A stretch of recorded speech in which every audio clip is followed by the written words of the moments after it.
일어서십시오. 주님께서 여러분과 함께 완사하게 하소서. 성마테오가 전한 거룩한 복음입니다. 주님께 영광을 돌립니다. 예수께서 예루살렘으로 올라가시는 도중에 12제자를 가까이 불러 조용히 말씀하셨다. 우리는 지금 예루살렘으로 올라가고 있다. 거기에서 사람의 아들은 대사제들과 율법학자들의 손에 넘어가 사형선고를 받을 것이다. 그리고 이방인들의 손에 넘어가 조롱과 채찍질을 당하며 십자가에 달려 죽었다가 사흘 만에 다시 살아나게 될 것이다. 그때 제베데오의 두 아들이 어머니와 함께 예수께 왔는데 그 어머니는 무엇인가를 청할 양으로 엎드려 절을 하였다.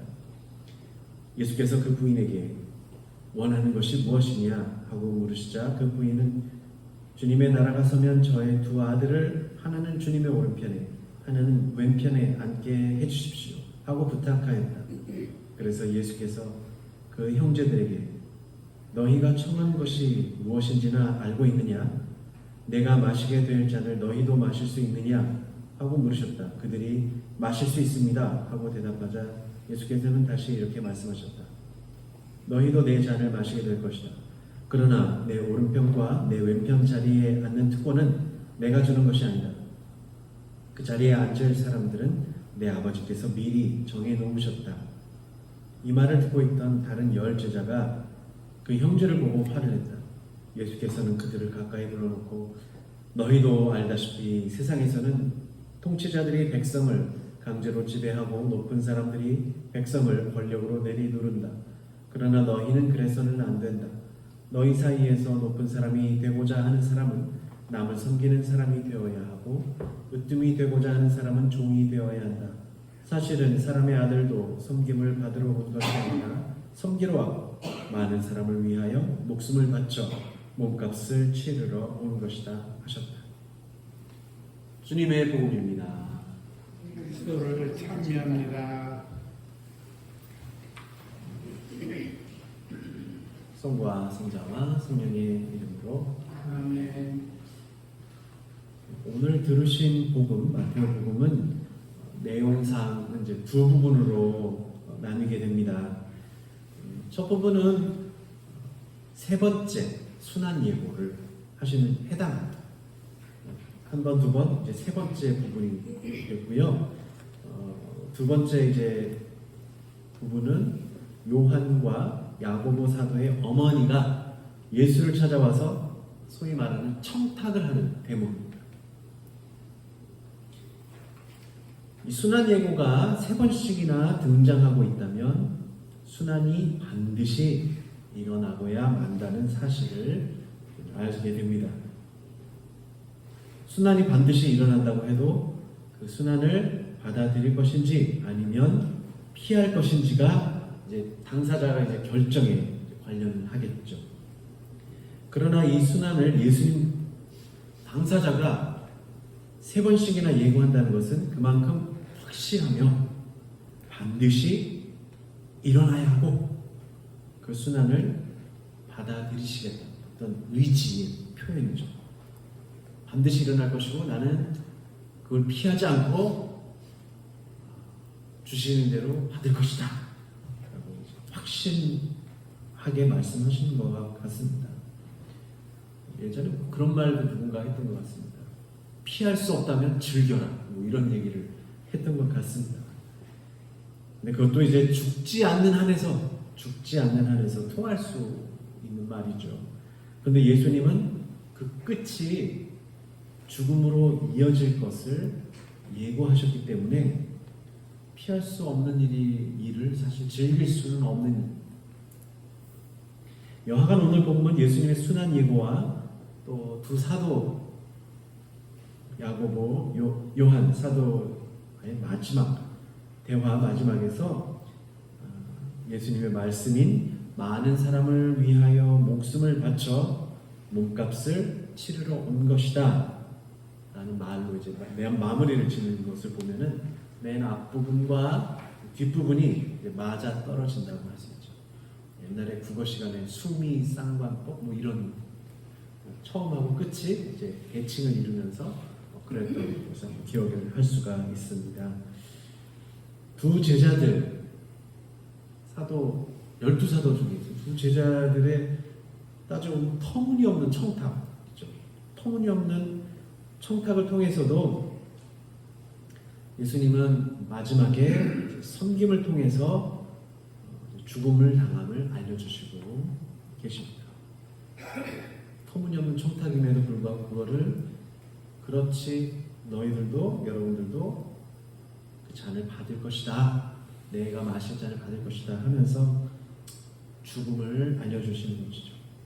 오늘 복음에서 예수님은 제자들을 따로 떼어서 곁에 두시고는 개인적으로 말씀하십니다.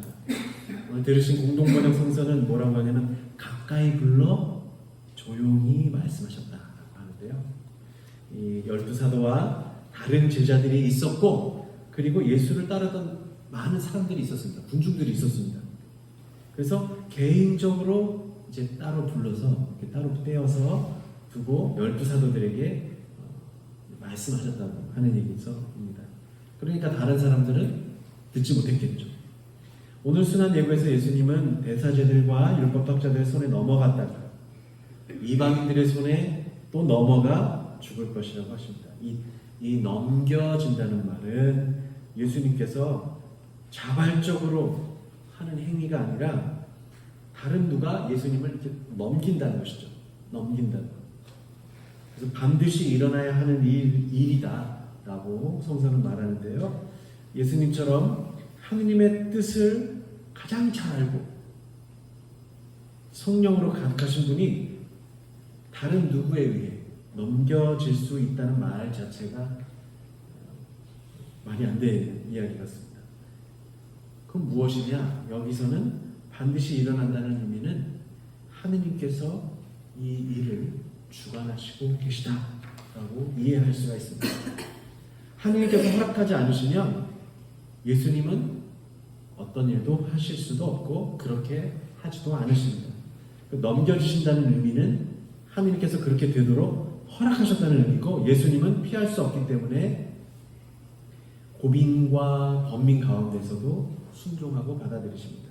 대사제들과 율법학자들의 손에 넘겨지고 그리고 이방인의 손에 넘겨지는 것은 가룟 사람 유다, 12사도 중 한 명 유다가 예수님을 배반하는 것 말고도 하느님께서 그들에게 넘겨주셨다. 예수님을 넘기셨기 때문에 그들이 예수님을 멋대로 마음대로 처리할 수 있음을 보게 됩니다. 또 예수님께서 제자들에게 뭐라고 하셨어요? 오늘 우리가 이제 예루살렘으로 가고 있다, 올라가고 있다 라고 하시는데요. 예루살렘으로 올라가신다는 의미는 단순히 예루살렘으로 가시는 것이 아니라 마지막 올라갈 곳이 어디겠습니까? 예수님께서 결국 마지막으로 올라가시는 곳이 어디예요? 하늘나라 빼고 예루살렘에서 어디로 올라가셨을까요? 십자가의 길, 십자가까지 확장시킬 수 있습니다. 그러니까 예루살렘에 예수님이 놀러 가시는 게 아니고요. 또 누군가를 모르니까 그 누군가에게 가르치러 가시는 것도 아닌 것이죠. 그러니까 마지막 잔을 드시러 가시는 건데요. 제자들은 그 잔이 죽지는 않고 단순히 그냥 비유적으로 설명하는 걸로 알아들었을 겁니다. 우리 비유적으로 고배를 마신다라는 얘기 들어보셨죠? 고배가 뭐야? 쓴 잔이잖아요. 근데 보통 그 고배는 뭐예요? 실패했을 때, 실패에 쓴 잔, 고배를 마셨다. 그리고 또 복배, 독이 든 잔을 마셨다는, 진짜 그 독이 든 잔을 마셨다는 얘기는 죽는 것이 아니라 뭐예요? 그 안에 무슨 음흉한 계략이 있거나 또 어려움을 겪게 만드는 유혹이 깔려있어. 그래서 저거 먹으면 독배인데 이런 얘기를 하죠. 그런 걸로만 생각했지 정말로 죽게 될 것이라는 잔으로는 생각하지 못했던 것이죠. 정말 그 잔은 죽음의 잔이었고, 마지막 쓴 잔은 결국 예수님께서 십자가 위에서 쓴 잔을 드시죠. 누군가가 뭐 이렇게 쓸개즙을 좀 드리니까 그 쓴 잔을 드신 것하고도 함께 볼 수가 있습니다. 우리가 쓴 잔을 마신다고 할 때는 단순한 실패와 독이 든 잔처럼 누군가에게 유혹을 당하는 의미가 아니라 십자가 위에서 마시게 될 쓸개잔일지도 모릅니다. 죽음의 두려움은 죽음 이후에는 또 부활이 있고 그 부활의 영광이 고난과 고통을 상쇄시키리라는 믿음으로 극복됩니다. 그리고 그 믿음은 우리의 죽을 운명의 몸값을 치르시는 예수님에게서 옵니다. 어제 우리 독서 말씀을 보시면 너희 죄가 진홍같이 붉어도 눈과 같이 희어지며 너희 죄가 다홍같이 붉어도 양털같이 되리라. 이 말씀은 예수님께서 우리를 위해 몸값을 치르심으로써 실현됩니다. 대사제와 율법학자들이 자신들이 무슨 일을 했는지를 안다면 그들은 죄를 뉘우쳤을 것입니다. 그들은 이제까지 자기들이 가지고 있었던 자신들의 신념대로 행동하였기 때문에 그들이 무슨 일을 하고 있는지 사실 정확히 모르고 있습니다. 이 사람들에게 올바른 소리를 들려줄 사람이 없었어요. 그들은 어쨌든 사회에서 최고 위치에 있었던 사람들이기 때문에 그렇습니다. 그래서 그들은 계속해서 예수님과 같은 이들을 죽음으로 넘겨줄 것입니다. 그 사람들이 무지해서이기도 하고 선한 마음을 잃어버렸기 때문이기도 합니다. 하지만 이들도 사실 하느님의 자녀들이었습니다. 하느님께서 눈물을 머금고 예수님을 이들에게 넘겨주지 않으셨다면 그들은 사실 예수님의 손끝 하나 건드리지 못하였을 것입니다. 그 사실을 아셨던 예수님은 어쩌면 이들의 잘못을 이미 용서하셨을 것입니다. 하느님과 같으신 예수님의 자비심은 사실 우리와 같은 인간이 헤아릴 길이 없기 때문에 진홍 같고 다홍 같은 우리의 죄가 어떻게 하얗게 될지 잘 모릅니다. 그저 예수님께서 말씀하신 바가 이루어진다는 믿음 때문에 우리가 받아들이게 됩니다.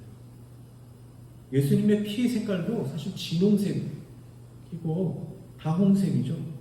예수님의 피 색깔도 우리와 똑같이 붉은색이기 때문에 그 피로 씻어낸다고 색깔이 변한다는 것은 말이 안 되죠. 하나의 비유 말씀이기도 하지만 우리 죄가 그토록 진하다면 그만큼 진한 예수님의 피가 아니면 씻어낼 수가 없습니다. 예전에 어렸을 때 나무 갖고 막 장난을 강목 갖고도 막 아이들 막 갖고 놀기도 하고 또 장갑도 안 끼고 사람들이 일도 하고 그러다 보면은 어떤 일이 벌어지면은 나무 합판 같은 것도 그냥 맨손으로 만지다 보면은 가시들이 막 손에 박히잖아요. 경험 있으시죠? 네. 이거 다 박혀요. 가시나무를 자꾸 잘못하면 여기 찔리기다 좀 가시들이 다 박힙니다. 그러면 족집게로 이렇게 뽑을 수가 없는 경우가 있어요. 깊이 박히면. 그러면 어떻게 하십니까? 그러면 어떻게 하세요? 바늘로. 그러니까 그 가시들을 나무 가시를 뽑기 위해서는 더 날카로운 가시나 바늘로 찔러서 끄집어내요.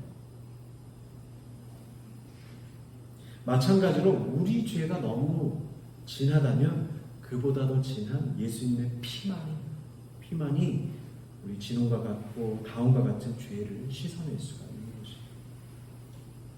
예수님은 이제 예루살렘으로 올라가십니다. 아니 십자가 위까지 올라가십니다. 그리고는 쓰디쓴 죽음의 잔을 마실 것입니다.